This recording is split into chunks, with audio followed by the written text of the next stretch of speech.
Cara, a determinação do time do Cruzeiro. Ontem o Cruzeiro foi um conjunto. Aquilo que a gente falou que a gente não via há muito tempo, que era um time, ontem nós vimos um time, uma engrenagem funcionando. E nada melhor do que ser contra um adversário que pode não ter jogado bem ontem, mas era o Bahia, que é um time... Mas não jogou bem por conta... do Cruzeiro. E você viu o trecho do próprio Rogério Ceni, que é um cara que tem extrema dificuldade, né, Breno? Em imputar qualidades do adversário que o Bahia enfrenta. Mas enfim, eu acho que é uma noite para o torcedor do Cruzeiro ficar bem otimista em relação ao campeonato. Claro que é apenas o começo de uma reação, mas o Cruzeiro está a 3 pontos do líder do campeonato, ele tá ali naquela meiuca lá em cima brigando. Então, Brunão, eu acho que o torcedor do Cruzeiro que foi ao estádio ontem, né, tá passando aquele final de semana agora, aquele feriado assim, naquela alegria e naquela expectativa diferente pro jogo contra o Bragantino, porque viu o melhor jogo do Cruzeiro do ano, com certeza. Em muito tempo, né? Bom dia ao pessoal que tá nos ouvindo. Eu acho que passa muito pela questão de ser um time que compete, porque há muito tempo o Cruzeiro não tinha um time que competia.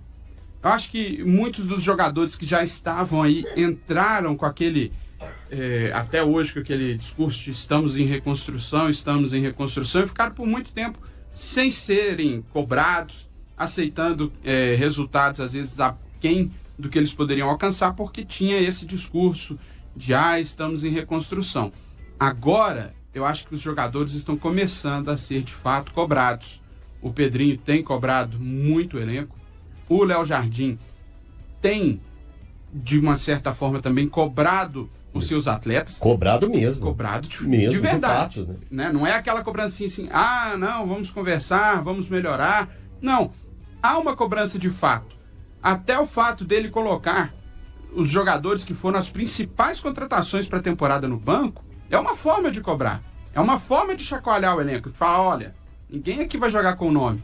Tá em reconstrução. Não, gente, acabou essa conversa, já reconstruiu. Agora a gente tem que voltar a ganhar, voltar a ser campeão.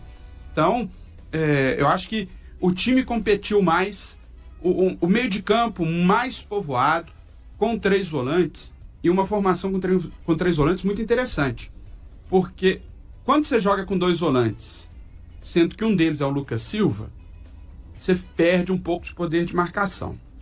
Você ganha na saída de bola, você ganha em qualidade de passe, mas você perde na marcação. Agora, quando você coloca 3 e você coloca o Lucas Silva, acontece 2 coisas. Você qualifica o time, você ganha nessa saída de bola, sem perder poder de marcação, e você alivia o Matheus Pereira. Porque você tem um outro jogador de qualidade técnica que vai preocupar a marcação do outro time. Aliás, um outro jogador para ajudar a pensar e armar as jogadas. E aí favorece até o futebol do Matheus Pereira. Quem dizia que o Matheus Pereira era pouco ativo sem a bola nos pés, tá com algum problema nos últimos 2 jogos, né?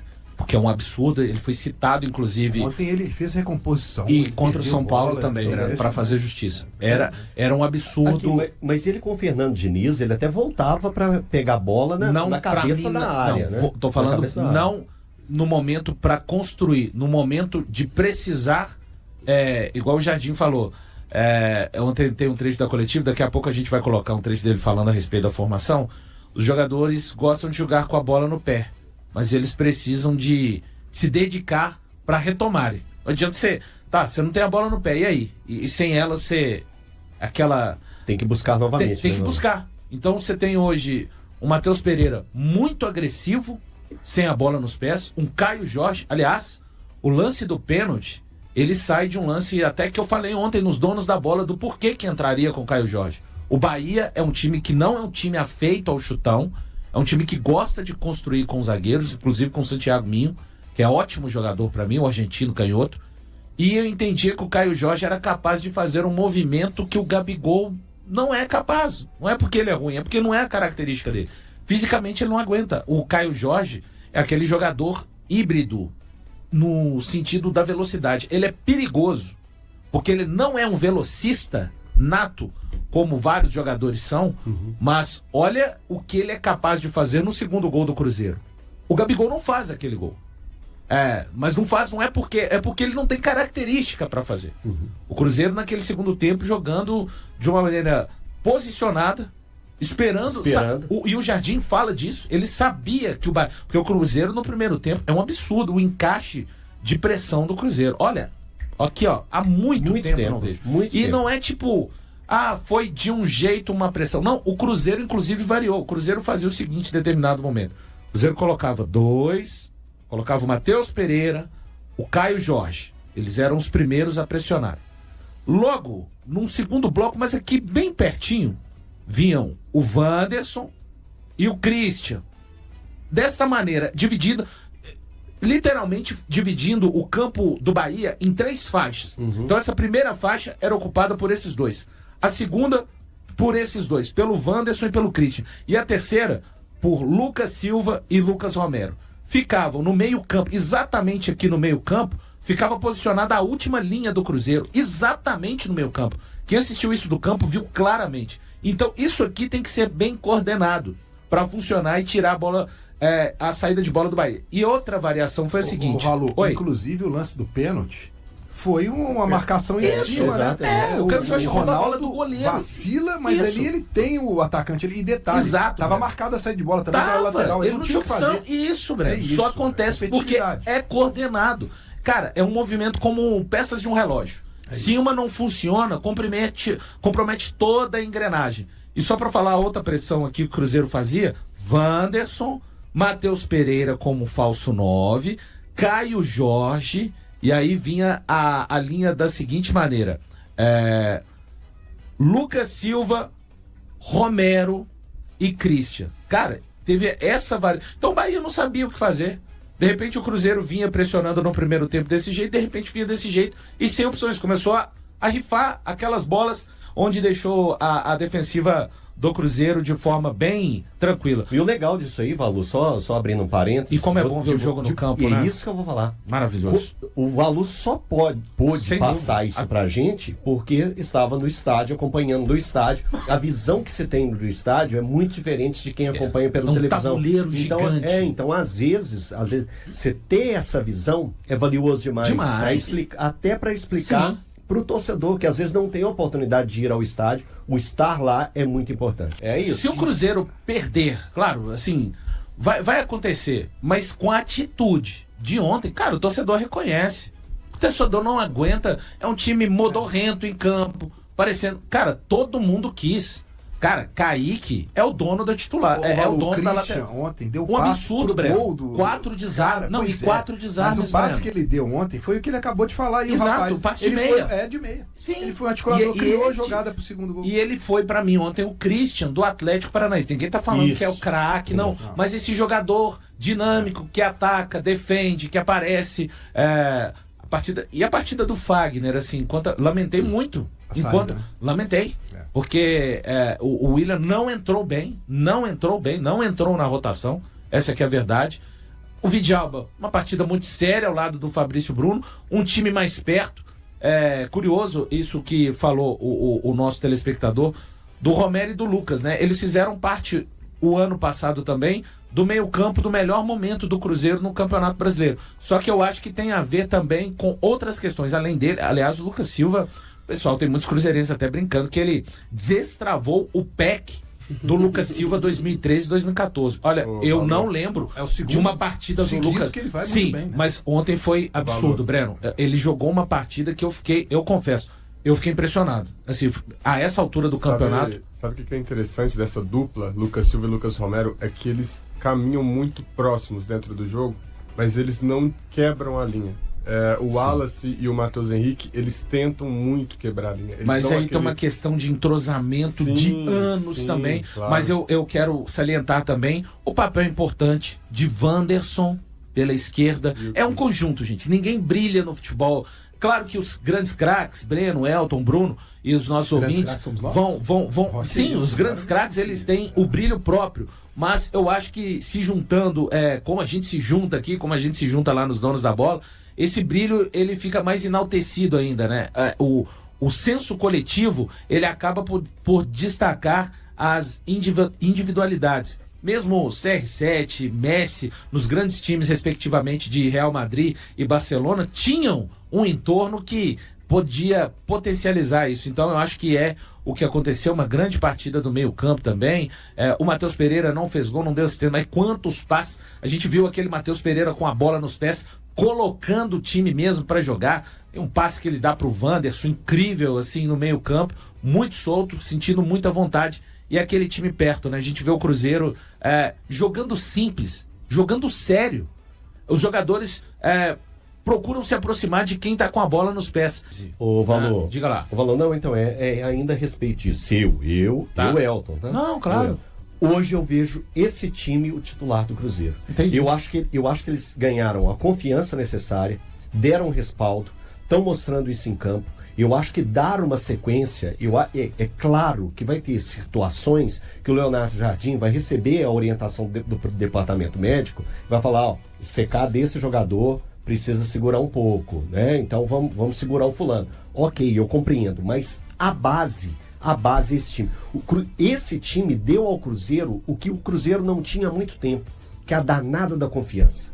E quando você não tem ela dentro do futebol, a gente sabe o tanto que isso prejudica um time, um jogador, um sistema defensivo, ou um sistema de meio campo, ou o grupo de atacantes. E hoje, nesses 2 jogos que esse time teve a sequência, eu acho que o respaldo, não só do técnico, mas internamente, isso também é dado, e das arquibancadas. Eu acho que hoje, acompanhando aqui pelo próprio chat, né, nota-se uma alegria, uma volta a retomada da confiança, a retomada de deslumbrar algo, de visar algo lá na frente. Tem um com esse time. Então, hoje, eu, Elton, vejo que esse time pode ser um time que dê uma sequência melhor para o Cruzeiro dentro do campeonato e da temporada. Mas eu ia comentar justamente isso. Eu tô surpreso com o Leonardo Jardim, sério. Primeiro assim, ele colocou que ele precisava de 2 meses para poder arrumar o time do Cruzeiro. Isso no futebol brasileiro é algo assim, quase surreal, porque o torcedor ele é muito imediatista. Uhum. Mas ele tinha razão. Ele tá mostrando isso, ele tá começando a conhecer. Você falou a questão do meio de campo, mas ele tinha que conhecer melhor o que ele tinha nas mãos, a questão física. E ontem, quando ele vira e fala, eu sou o comandante de tudo, isso me chamou muita atenção. A fala, a gente tem essa sonora? Ah, tem? Então já vamos então com legal. ela, Então vamos aproveitando com o ela. gancho Desculpa pular aí. do grande... Não, ótimo gancho. Você fez a chamada. Vai lá. Em relação à parte física, claro que a gente tem desenvolvido um conceito diferente daquilo que estava estipulado no clube. O líder da parte física da equipa sou eu. Física, técnica, tática, psicológica, essas coisas todas. Claro que temos staff para trabalhar, mas o líder de todas essas áreas sou eu, tudo da minha responsabilidade, para o bem e para o mal, não é? O interessante é o seguinte, mas ele está falando isso, mas a gente também tem que salientar o seguinte: o interpretar. Pedrinho deu todo o aval, né, todo o suporte para que ele possa chegar e falar isso numa entrevista. Isso que ele falou, você falou aqui agora em off, é muito pesado. Sim, mas ele não desabonou de jeito nenhum. Por exemplo, eu tenho o Breno do staff físico, da fisiologia e o Bruno da técnica. Mas todos reportam a ele. Mas ele, de uma maneira que ele oriente o trabalho. E a gente já falava isso aqui em outras situações que... Lembra que eu falava que era o perfil dele? Ele tem um perfil muito parecido com o Luiz Castro. Sim, mas ele permite que... Ele não é agora... pode ir embora o cara da fisiologia, eu mando tudo aqui. Não, a gente tem que saber interpretar aí também, mas é uma fala importante, né, Elton? Muito importante, muito importante. Eu deixo claro aqui para vocês que ontem realmente eu não escutei esse trecho da entrevista, e aqui eu acho 16 minutos de que quem tava me vendo viu que eu dei uma assustada. E eu ia até falar assim, põe de novo, mas... Você quer que repete aí? Pode repetir, não? Pode repetir? Eu acho que é interessante. Tudo, sim. Preste atenção mais uma vez. Eu acho que é para todo mundo prestar atenção. Em relação à parte física, claro que a gente tem desenvolvido um conceito diferente daquilo que estava estipulado no clube. O líder da parte física da equipa sou eu. Física, técnica, tática, psicológica, essas coisas todas. Claro que temos staff para trabalhar, mas o líder de todas essas áreas sou eu, tudo da minha responsabilidade, para o bem e para o mal, não é? Em relação à parte física, estamos concluindo um modelo que é muito meu, que é nosso, que é uma forma de trabalhar, é uma forma de construir, e é o que a gente tem falado a respeito do Cruzeiro desde o início da temporada. Era um time que combatia pouco, que disputava pouco, que competia pouco, que se entregava pouco. Hoje a gente já nota um Cruzeiro um pouco diferente e tudo cai nesse retrato. Após a expressiva vitória do Cruzeiro, Jardim enfatiza a necessidade de paciência. Há um longo caminho pela frente. Apesar do triunfo convincente de 3-0 sobre o Bahia no Mineirão, o técnico português ressaltou que a equipe ainda tem muito a desenvolver. A torcida celeste ficou animada com a vitória nesta quinta-feira 17, na 4ª rodada do Campeonato Brasileiro, mas o treinador Leonardo Jardim se esforçou para manter a humildade. Ele acredita que há muitos aspectos a serem aprimorados e que sua equipe e o staff terão bastante trabalho nos próximos dias, mesmo com pouco tempo entre as partidas. Devemos manter os pés no chão. O caminho é extenso. Há questões de manutenção, correções e trabalho a serem feitos, observou o técnico durante a coletiva no Mineirão. Jardim elogiou o resultado, mas destacou que é importante ter uma visão mais ampla, lembrando que o Cruzeiro havia recebido críticas por desempenhos anteriores. Foi uma vitória bastante gratificante, especialmente contra um adversário forte. No entanto, não podemos esquecer que, na semana passada, éramos considerados a pior equipe do mundo e agora somos a melhor. Isso não faz sentido para mim, afirmou. Ele reconhece que existem várias equipes na competição que estão em melhores condições que o Cruzeiro, mas isso não impede o time de lutar por metas mais ambiciosas no torneio. Acredito que há 4 ou 5 times que têm uma vantagem sobre nós, devido ao tempo de trabalho e à formação de um grupo coeso. Contudo, nossa intenção é apresentar jogo a jogo a essência da nossa equipe, que é trabalhadora e tem uma boa atitude, concluiu. Os jogadores do Cruzeiro não terão descanso e já se apresentarão nesta sexta-feira 18 na Toca da Raposa, onde os titulares devem fazer atividades regenerativas. Na prática, Jardim só poderá treinar o grupo completo no sábado 19, em preparação para o confronto de domingo 20 contra o Red Bull Bragantino, em Bragança Paulista pela 5ª rodada do Brasileirão. Esse jogo será considerado um duelo direto, já que ambas as equipes têm 7 pontos. Atualmente o Cruzeiro ocupa a 5ª posição devido ao saldo de gols superior ao do time de Bragança. E aí, galera? O que acharam? Deixem nos comentários. Não se esqueçam de deixar o like e de se inscreverem no canal e acionar o sininho para receber as notificações. Até mais, Nação Celeste! Vamos pra frente!